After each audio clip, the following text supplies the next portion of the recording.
복을 받자 참된 경건으로 하는 말씀으로 말씀을 전가하도록 하겠습니다. 이 다윗이 하나님의 법궤를 운반하려고 시도를 했죠. 그런데 정말로 갑작스럽게 웃사가 죽고 말았습니다. 이로 인하여 사람이 3만 명이나 동원이 되어졌고, 오랜 세월 동안 그 웃사의 가정에서 법궤를 모셨는데 나름대로의 계획을 짜서 그렇게 했지만, 그러나 웃사가 죽는 이 사건으로 인하여 긴장하지 아니할 수가 없었습니다. 그런데 어느 누구도 이 법궤를 운반하는 일, 법궤를 보관하는 일에 대해서 참여하려고 하지 않습니다. 어떻게 하나님의 법궤를 모시는데 그와 같은 어려운 일을 당했냐 하는 것이죠. 그런데 오벳에돔은 그의 온 집에 복을 받게 되었는데 딱 3개월 동안 법궤를 모셔서 큰 하나님의 은혜를 받게 되었습니다. 그것은 바로 하나님의 말씀대로, 하나님의 법대로, 하나님께서 원하시는 대로 그렇게 살았더니 70년이 아니라 3개월 동안 모셨음에도 불구하고 그런 복을 받았다는 소문과 소식을 듣고서 다윗은 마음속에 이제는 안심하기 시작했습니다. 이렇게 1차 운반의 실패로 가드의 이 오벳에돔의 집에 또 한 3개월간 보관하고, 그리고 이제 두 번째 법궤 운반을 시도합니다. 이번에는 정말로 정신을 똑바로 차리고 하나님의 법대로 이렇게 준행하려고 합니다.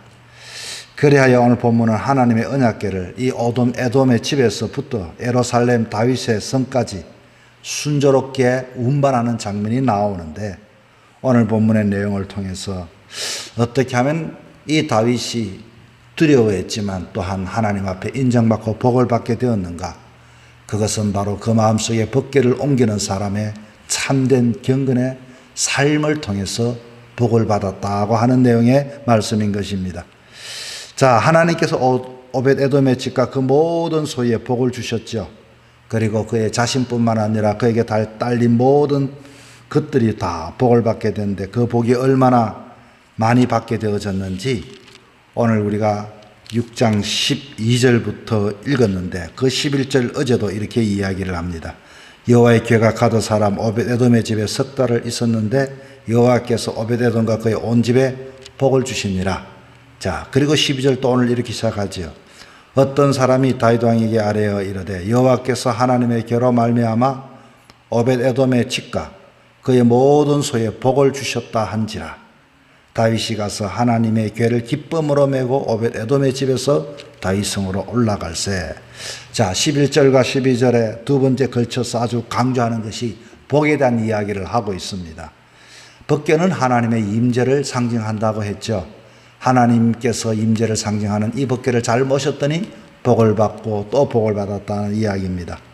이 법궤를 간수하는 이 오벳에돔이 하나님께 복 받았다는 이 소식, 다윗은 이제는 이 나름대로 안심을 하고 법궤를 예루살렘 다윗성으로 옮길 작전을 지금 또한 세우게 됩니다. 그래서 레위 사람 8명을 뽑아서 이제는 어깨에 메고 운반을 합니다. 자, 6걸음을 옮기게 되고 하나님의 법궤 운반을 이렇게 하나님이 허락을 하시니 이제는 다윗은 이제 진행을 시키게 되어집니다.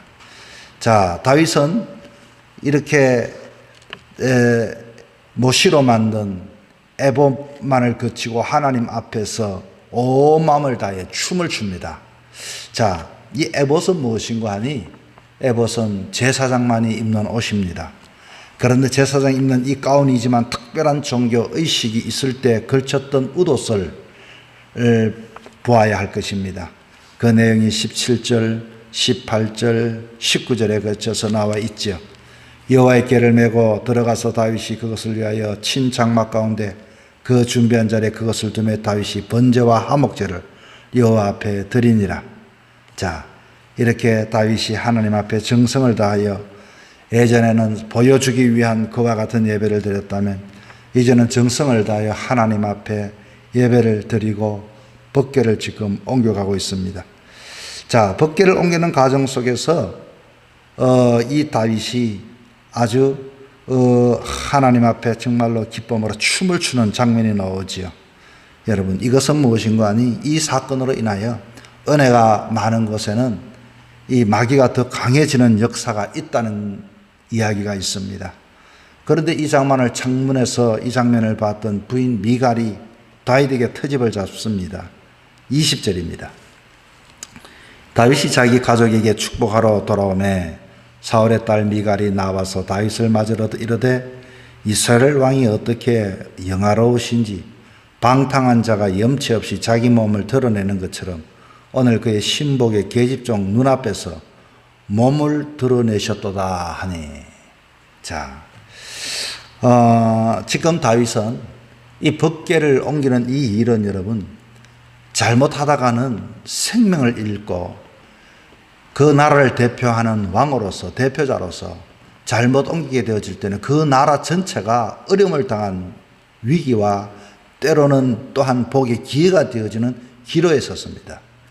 그런데 다윗은 이 법궤를 마음을 다하여서 찬양하고 마음을 다하여서 예배를 드리고, 그런데 이 장면을 아마 이 에봇이 통으로 짠 옷이기 때문에 하나님을 찬양하는 그 장면 속에서 아마 그렇게 몸이 움직일 때 보여졌던 것 같습니다. 그랬더니 이 장면을 보았던 이 아내 미갈이 한마디를 합니다. 어떻게 신하들의 이 부인들 앞에서 그렇게 춤을 추냐고 이렇게 이야기합니다. 자, 21절 22절에 다윗의 대답이 나오죠. 어떤 대답입니까? 다윗이 미갈에게 이르되 이는 여호와 앞에서 한 것이니라. 그가 너 아버지와 그 온 집을 버리시고 나를 택하사 나를 여호와의 백성이 이스라엘의 주권자로 삼으셨으니 내가 여호와 앞에서 뛰놀리라. 내가 이것은 하나님 앞에 하는 것이지 이 낮은 신하들 그 부인들 앞에서 하는 게 아니다. 아주 그 마음속에는 왕의 모든 채통을 다 내려놓았습니다. 여러분, 이 다윗은 내가 법궤에 집중을 하고 하나님께 집중을 하고 하나님께 찬양하고 하나님께 경건하는 것, 예배드리는 것, 이게 바로 참된 경건이라는 것입니다. 여러분, 경건이 과연 뭡니까? 우리는 경건의 외형적인 모습을 가지고 경건을 이야기하고 있지만 다윗은 그 내면의 모든 모습을 하나님께 집중하는 것을 경건으로 이렇게 이야기를 하고 있습니다. 우리는 때로는 예배를 드릴 때 몸은 여기 있지만 마음은 콩밭에 있을 때가 있습니다. 아이고, 내가 나올 때 선풍기는 껐나? 문은 잠궜나?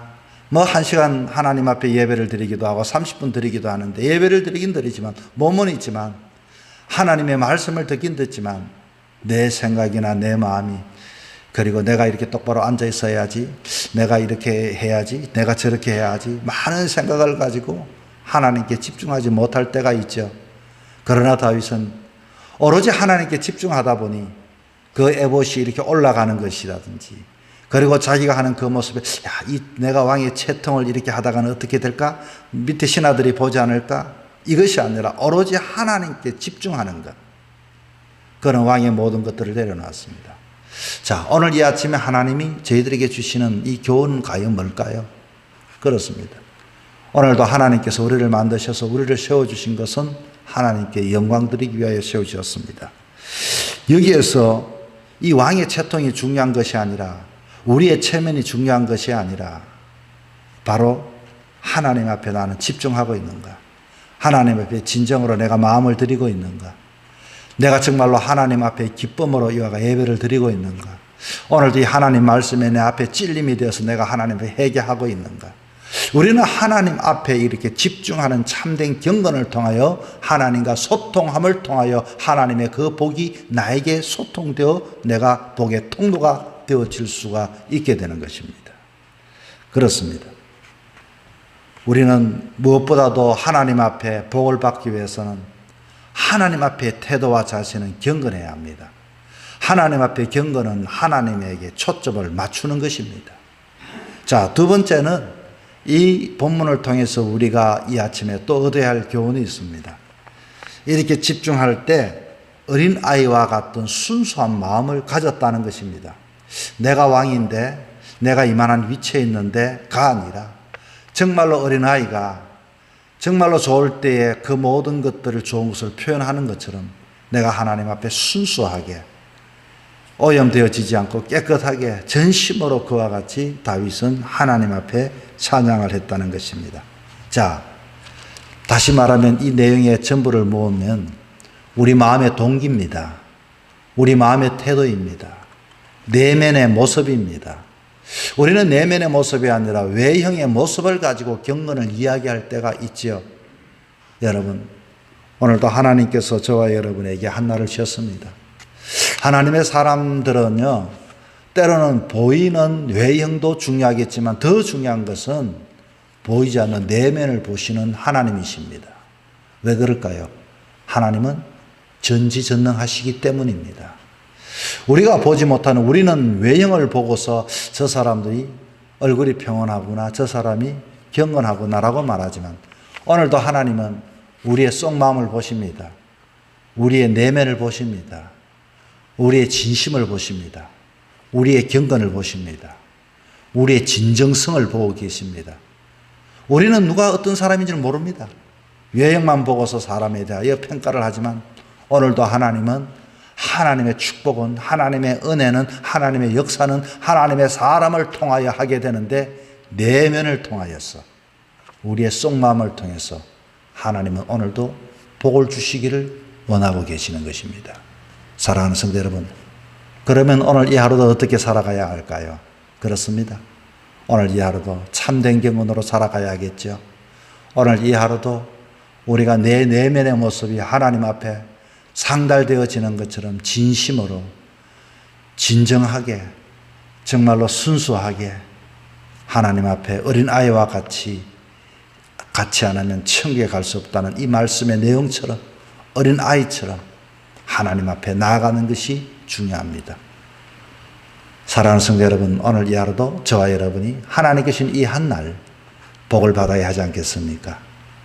정말로 경건한 모습으로 하나님 앞에 예배하고 경건한 모습으로 하나님의 자녀로 삶을 살아갈 때 오늘도 복을 받고 복을 누리는 귀한 한날이 되기를 주 이름으로 부탁을 드립니다.